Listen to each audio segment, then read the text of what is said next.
반갑습니다. 오늘은 5월 15일입니다. 스승의 날입니다. 우리나라에서 가장 위대한 임금이셨던 세종대왕의 생일이기도 합니다. 저도 예전에 몰랐습니다. 그렇게 5월 15일이 세종대왕의 생일인지는 모르고 그저 스승의 날이니까 고마웠던 스승님들에게 소정의 선물도 좀 드리고 카네이션도 달아드리고 재밌게 해드리는 그런 날로 늘 알고 있었습니다. 그런데 세월이 흐르면서 어느새 이 스승의 날의 의미가 많이 퇴색되고 여러 관련된 법들이 생기면서 이제는 선생님들에게 작은 음료수 하나 대접할 수 없고 소정의 선물은커녕 스승의 날을 행사도 하지 못하는 학교들이 생겨나고 있습니다. 너무나 안타까운 일이죠. 이것은 우리 모두의 슬픔이라고 할 수 있습니다. 서로 이 시대에 선생님은 어디 있는가, 스승은 어디 있는가 이렇게 찾고 있지만 우리 스스로 우리가 만든 무언가에 의해서 교권이 무너지고 우리의 스승들이 점점점 사라지게 된 그런 현상이 나타났습니다. 그래도 요즘 학교 선생님들께서 그렇게 선물도 안 받고 카네이션도 못 받고 스승의 날 행사도 못 하는데 어떻게 무엇으로 기쁨과 보람을 느끼시는가 봤더니 그래도 학생들이 직접 선생님들에게 써준 정성스러운 손편지에 감동을 받고 학생들이 그대로 학생으로서 그 자리에서 열심히 공부하는 모습을 보고 기쁨과 희열을 느낀다고 합니다. 역시 그래도 선생님들은 선생님들이다.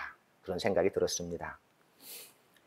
선생, 스승, 사부 우리가 스승님에 대해서 생각할 때 여러 명칭들이 있습니다. 일본에서는 센세이 이렇게 하고 중국에서는 시프 이런 식으로 부르기도 하는데 동양에서 이 선생 한자는 다 뜻글자죠. 먼저 태어난 사람. 저도 이렇게 알고 있었는데 먼저 길을 앞서간 사람. 그런 분을 선생님이라고 한답니다. 그리고 사부할 때는 아버지와 같이 스승이 바로 아버지와 같이 나를 이끌어주고 지도해주는 그런 분을 사부라고 한다고 합니다. 또 영국에서는 가이드라고 하죠. 가이드. 길을 안내해주는 사람. 그리고 코치라는 표현도 씁니다. 어떤 정신이나 기술을 직접 훈련을 시켜주는 그러한 지도자를 말하죠. 그리스에서는 멘토르. 이것이 이제 또 어원이 바뀌면서 멘토라는 이름으로 많이 사용되고 있습니다. 현명하고 믿음직한 조언자라는 의미가 있습니다. 또 이탈리아에서는 마에스트로, 음악의 어떤 대지휘자라는 걸 뜻하는데 거장이라는 의미로도 사용을 하고 대가라는 의미로도 사용을 합니다. 또 산스크리트어로는 구루 이런 표현을 씁니다. 저도 이번에 처음 알았는데 그 구라는 것은 어둠을 뜻하고 루라는 것은 밝음을 뜻해서 그 어둠에서 밝음으로 인도해주는 바로 그 지혜로운 영성의 지도자를 말한다고 합니다. 또 티베트에서는 라마가 있습니다. 우리가 많이 알고 있는 달라이 라마도 아주 그런 큰 영적인 스승이죠. 원불교에서는 뭐가 있습니까? 법사님, 종사님, 종법사님, 대종사님 이런 식으로 이 법의 스승님, 으뜸되는 가르침을 전해주시는 스승님으로 저희들이 모시고 있습니다. 이런 의미를 모두 다 종합해 보니까 스승이란 무언가 동서양에서 골고루 사용되는 그 단어들을 통해서 살펴보니까 뭔가 나보다 우리보다 앞서가서 길을 먼저 밟아보시고 그 길을 보여주고 우리를 그 길로 인도해 주는 사람을 대체적으로 스승이라고 하는구나. 놀라운 아주 발견을 했습니다. 그 길이라는 것이 우리가 생각하는 어떤 도일 수도 있고 진리일 수도 있고 어떤 지혜를 뜻할 수도 있습니다. 그렇게 어려운 것일 수도 있고 또 단순하게 내가 익히고 싶은 어떤 기술, 어떤 출중한 기술의 소유자일 수도 있고 그 다음에 어떤 내가 닮고 싶은 어떤 성품의 소유자, 어떤 닮고 싶은 인생의 길을 걸어가신 그러한 사람일 수도 있습니다. 분명 스승이라는 것은 다른 사람들의 삶에 그 인생에 지대한 영향을 끼치는 분을 스승이라고 우리가 하는 것 같습니다. 정전 지자본의유 조목에서는 스승에 대해 다음에 5가지로 분류를 해주십니다. 첫 번째는 지식과 상식의 스승, 두 번째는 학문과 기술의 스승. 세 번째는 생활과 경험의 스승. 네 번째는 정치와 행정의 스승. 다섯 번째는 솔성의 도와 인사의 덕행. 줄여서 바로 도덕의 스승이 있다고 할 수 있습니다. 우리가 이제 일반적으로 생각할 때 어떤 기술의 스승은 보통 다른 데서는 스승이라고 생각하지 않는 경우가 많은데 그렇지 않습니다. 각 분야의 대가들을 통해서 많은 사람들이 기술만 익히는 것이 아니라 그 속에서 스승의 정신을 배우고 장인 정신을 익혀가는 그러한 것이 모든 동서양을 아울러서 다 있습니다. 이 중에 하나라도 자기 이상이 되고 보면은 스승으로 알라라고 대종사님께서는 우리에게 알려주십니다. 물론 그런 분이 그 기술의 스승이 내 인생의 스승이 다 될 수는 없죠. 그래서 이러한 스승은 때에 따라서, 구할 때에 따라서 내가 스승을 찾을 수가 있다. 여기에는 그리고 또 하나의 뜻이 있습니다. 스승을 통해서 내가 뭔가를 배우고 그때 그 스승을 받들면서 배우는 의미도 있지만은 더불어서 나도 역시 그것을 배워서 누군가의 스승이 되어야 한다는 의미도 숨겨져 있습니다. 우리가 복잡한 현대 사회의 모든 것을 다 알기는 어렵습니다. 또 잘할 수도 없고 모두 알 수 없습니다. 그때에는 내 자력이 부족하다면 타력의 힘을 빌어서 그것을 해결하는 지혜가 필요합니다. 어떤 방면이든지 나보다 뛰어난 사람이 있다면 그 사람을 스승으로 모시고 그분을 모시고 그것을 배우고 익혀서 활용한다면 그 사람이 지혜로운 사람입니다. 내가 모든 것을 다 완벽하게 알 수는 없는 것이죠. 우리 소태산 대종사님께서 비행기 만드는 법을 알 수는 없습니다. 대통령께서 저 일개 구급 말단 공무원이 하는 일을 다 할 수는 없습니다. 각각의 영역이 있는 것이죠. 우리가 스승에 대해 생각할 때도 마찬가지로 그런 것을 떠올려 보시면 좋을 것 같습니다. 예전에는 책 속에 길이 있다, 책 속에 스승이 있다고 하면서 책을 통해서 그러한 지식과 지혜를 우리가 습득을 많이 했었습니다. 그런데 요즘은 어떻습니까? 책보다도 인터넷을 통해서, 유튜브를 통해서 더 많은 지식을 습득하고 있습니다. 요새 아이들은 오히려 책보다는 유튜브 영상을 통해서 많은 지식을, 많은 정보를 습득을 하고 있습니다. 그리고 오히려 이 습득의 속도는 옛날보다 더욱 빨라졌습니다. 특히 요새 코로나19로 인해서 더욱 그런 상황이 앞당겨진 느낌이 있습니다. 이제 새로운 뉴 노멀의 시대가 성큼 눈앞으로 다가왔죠. 그런 의미에서 이렇게 직접 여기 앉아 계신 교도님들하고 저희가 얼굴을 맞대고 다 해야 되지만은 방송을 통해서 이렇게 오히려 전할 수 있는 기회이기도 하다는 생각이 듭니다. 그렇지만은 우리가 책이나 유튜브만으로 결국 완벽하게 다 뭔가를 배우고 알기는 어렵습니다. 어느 시점이 되면은 반드시 그 무언가를 직접 지도해 줄 스승을 찾을 수밖에 없습니다. 얼마 전에 TV에 옳다구나라는 프로그램이 있어서 제가 관심이 있어서 좀 봤습니다. 탁구에 대한 내용이었습니다. 옳다구나 그랬는데 그것이 탁구였었던 거죠. 그래서 제가 개인적으로 탁구에 취미가 있고 관심이 있어서 한번 몇 차례 한번 봤습니다. 그랬더니 거기에 여러 연예인들이 탁구를 개인적으로 좋아해서 친구들끼리 모여서 밤새 탁구를 치기도 하고 재미가 있으니까 유튜브를 통해서 배우기도 하고 비대면 시대에 어디 탁구장을 못 가니까 그렇게 해가지고 다 운동도 하고 그 탁구의 재미를 느꼈던 것 같습니다. 그랬던 친구들이 이 프로그램을 통해서 이제 본인들을 직접 지도해줄 스승을 만난 거죠. 아테네 올림픽 금메달리스트였던 유승민 선수와 또 국가대표 선수들이 코치로 참여해서 그동안 유튜브로 배웠던 이 사람들을 직접 하나하나 지도를 해주기 시작합니다. 놀랍게도 짧은 시간에 엄청난 변화가 일어납니다. 아, 이분들이 이런 것이구나. 스승의 지도라는 것이 이런 것이구나 라는 것을 맛을 보게 되고 아주 실력이 일취월장하게 됩니다. 기술을 배우는 사람은 그 스승에게 그 기술의 감정을 받아야 할 것이요. 도학을 배우는 사람은 그 스승에게 시비의 감정을 받아야 하나니 기술을 배우는 사람이 기술의 감정을 받지 아니하면 그 기술은 줄맞은 기술이 될 수 없고 도학을 배우는 사람이 시비의 감정을 받지 아니하면 그 공부는 요령 있는 공부가 되지 못하리라 하고 대종경 수행품에서 소태산 대종사님께서 말씀해 주십니다. 저 역시 간사 시절 당시에 대산종법사님 시절이었습니다. 그분이 그 연세에 탁구를 치는 모습을 보고 스승님께서 하시니까 나도 탁구를 한번 배워봐야 되겠다. 저 나이가 돼서도 할아버지가 돼서도 즐길 수 있는 그런 운동이라면 평생 운동이니까 한번 배워볼 만 하겠구나 라는 생각이 들어서 이제 발심이 났습니다.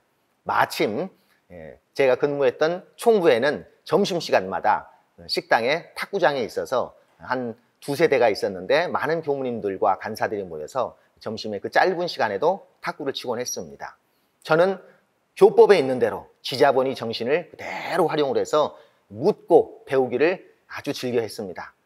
닥치는 대로 물었습니다. 이거는 이렇게 어떻게 하는 겁니까? 커트는 어떻게 하는 겁니까? 이 서브는 왜 이렇게 받았는데 안 들어가죠? 네, 놀랍게도 많은 분들이 저에게 큰 깨우침을 주기 위해서 가르쳐 주지 않았습니다. 분심을 나게 한 거죠. 네, 제 마음에 분심이 일어났습니다. 네, 이럴 수는 없다. 그래서 스승을 찾고 또 찾다가 이 안에서는 못 찾고 결국 일반 탁구장을 나가게 됐습니다. 네, 당시에 간사 용금 3만 원 받던 시절이라 레슨비 낼 돈이 없어서 제가 가장 자신 있었던 것이 청소였기 때문에 제가 가서 그랬습니다. 청소를 해줄 테니까 좀 알려주십시오. 그랬더니 처음에 코웃음을 치더니 제가 열심히 청소를 하니까 그 모습이 기특했던지 와보라고 그러면서 알려줬습니다. 지금 생각해보면 정식 레슨은 아니지만 일단 아무것도 모르니까 이렇게 스윙 연습은 이렇게 인사를 하듯이 하는 건데 그냥 하면 근육에 힘이 안 들어가니 아령을 들고 연습을 해봐라. 그러면 힘이 생길 것이다. 제가 한 달간 하루도 빠짐없이 30분씩 아령을 들고 가르쳐준 걸 그대로 연습을 했습니다. 한 달 뒤에 찾아갔습니다. 그랬더니 그분이 놀란 거예요. 정말 연습을 해왔네? 그래서 저는 돈을 내지 않고 레슨을 받았습니다.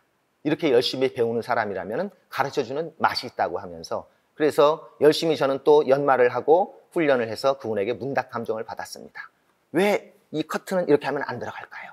왜 이 서브는 이렇게 하면 바깥으로 튀어나갈까요? 하나하나 저는 묻고 배우는 것을 아주 즐겨했습니다. 그분도 아주 기쁘게 돈 하나 받지 않고 물론 청소는 제가 열심히 했습니다만 그렇게 탁구를 배워서 어느 순간에 제가 다른 사람을 지도해 줄 수 있는 수준에까지 오르게 되었습니다. 이렇게 레슨을 받은 사람과 똑같은 시간을 운동을 했는데 레슨을 받지 않은 사람과의 차이는 너무나 컸습니다. 당시에 총부에서 최고의 고수들이 계셨는데 제가 한 2년이 지난 뒤에는 그분들을 다 이길 수 있게 됐습니다. 그리고 한 10년이 되자 원불교 내에서는 이제는 적수가 없게 되었습니다. 그때 이제 드디어 저도 더 이상 이제 배우는 것이 아니라 내가 이렇게 배우고 체험했던 것을 다른 사람들에게 베풀어야 되겠다 하는 생각을 했습니다. 그래서 함께 공부하는 도반들과 같이 탁구 연습을 하면서 꼼꼼하게 지도를 해주고 문답 감정을 통해서 훈련을 시키니까 저와 함께 탁구를 시작했던 사람들이 아주 발전을 해가지고 어느 순간에 이제 다들 탁구의 고수가 돼서 어느 동네를 가더라도 탁구 라켓 하나 가지고 가면은 즐겁게 운동할 수 있는 수준이 좀 되었습니다. 이렇듯 어느 분야든지 반드시 지도인에게 감정을 받으면서 해야 그것이 훨씬 효과가 있다는 것을 저는 체험을 했습니다.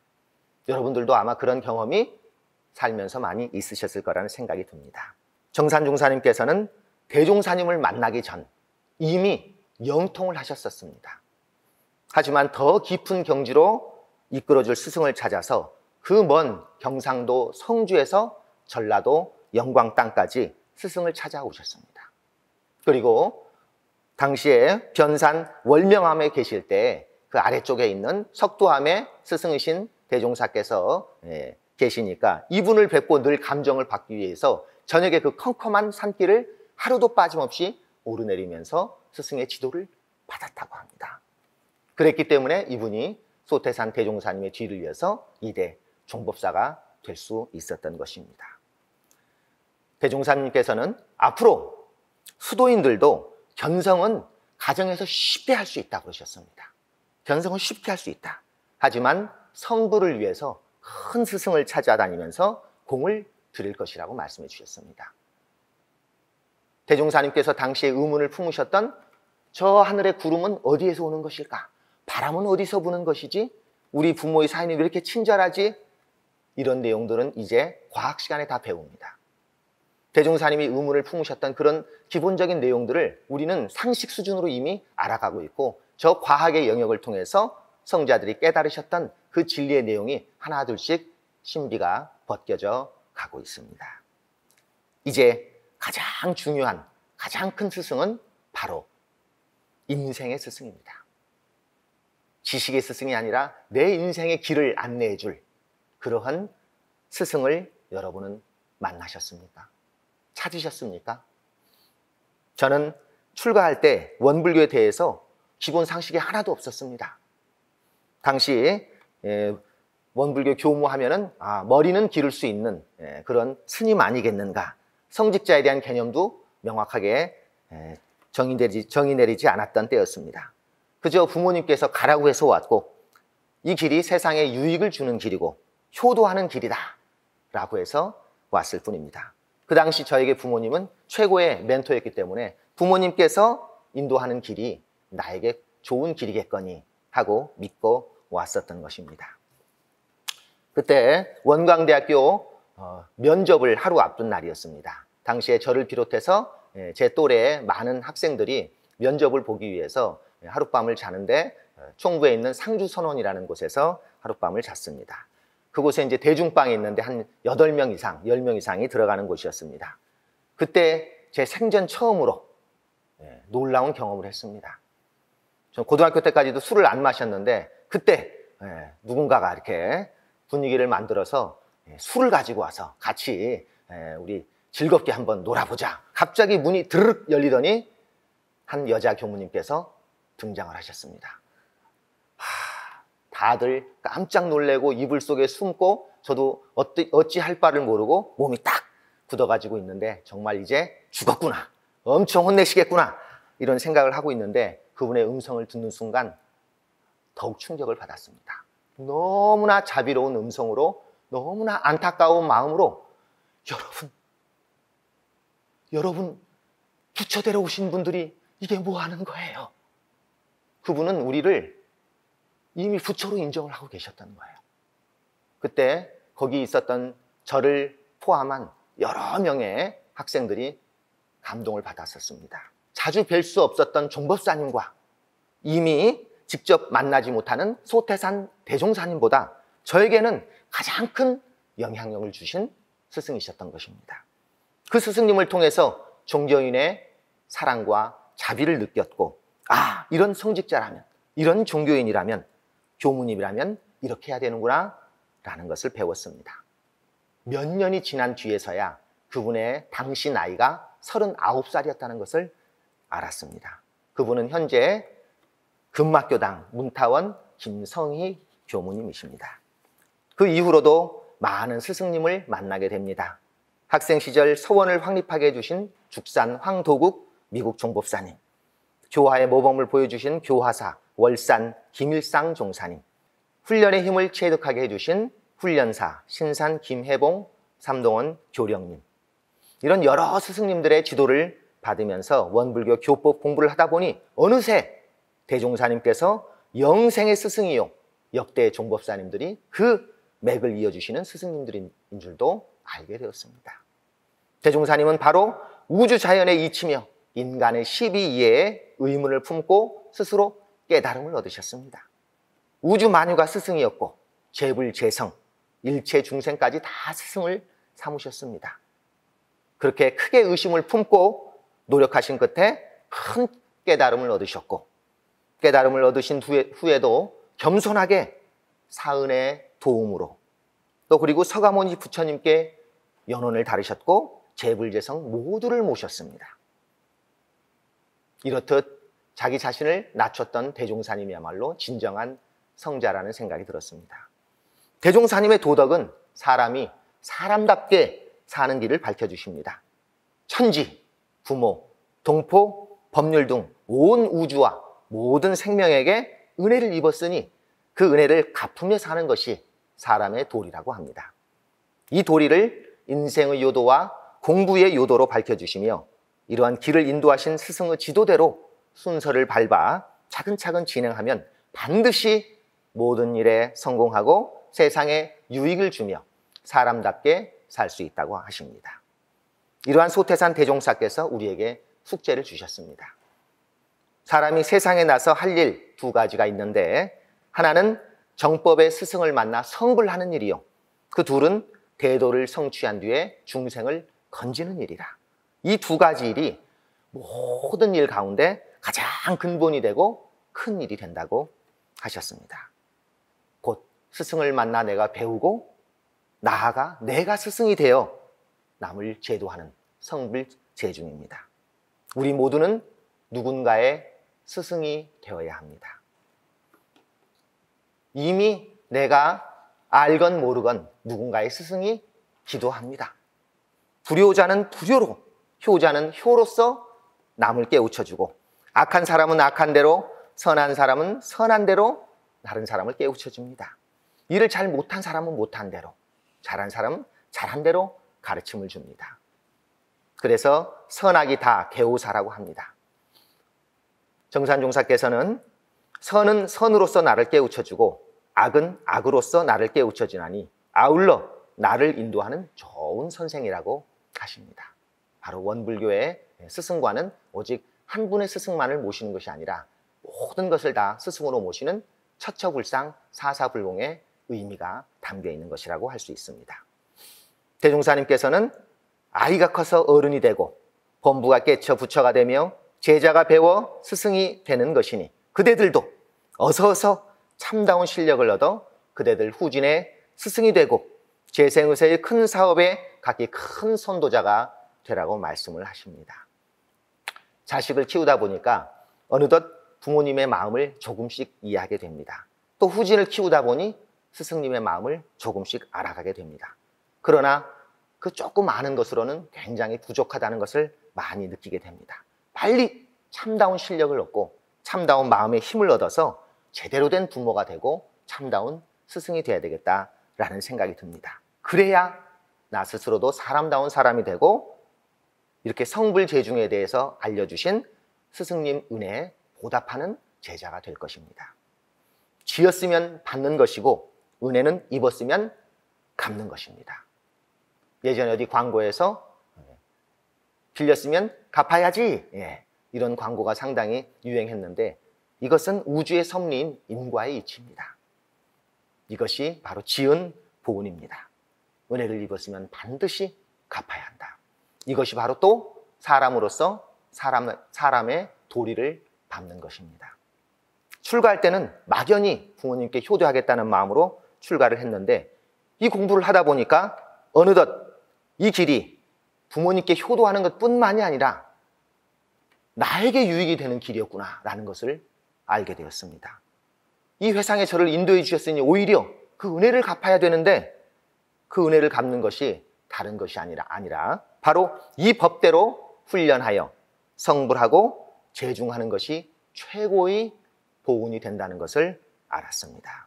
우리 모두는 이미 알든 모르든 좋은 쪽이든 나쁜 쪽이든 어쩔 수 없이 누군가의 스승이 되고 있습니다.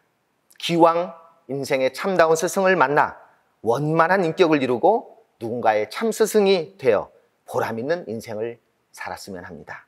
이것이 참된 스승에 대한 보은행이라는 생각입니다. 오늘 스승의 날을 맞이하여 대종사님과 역대 성현님들 그리고 직접 지도해 주시는 모든 스승님들 또 무한한 은혜와 자비로 혼념하시는 법신불 사은님께 감사드리면서 오늘 설교 마치겠습니다. 감사합니다.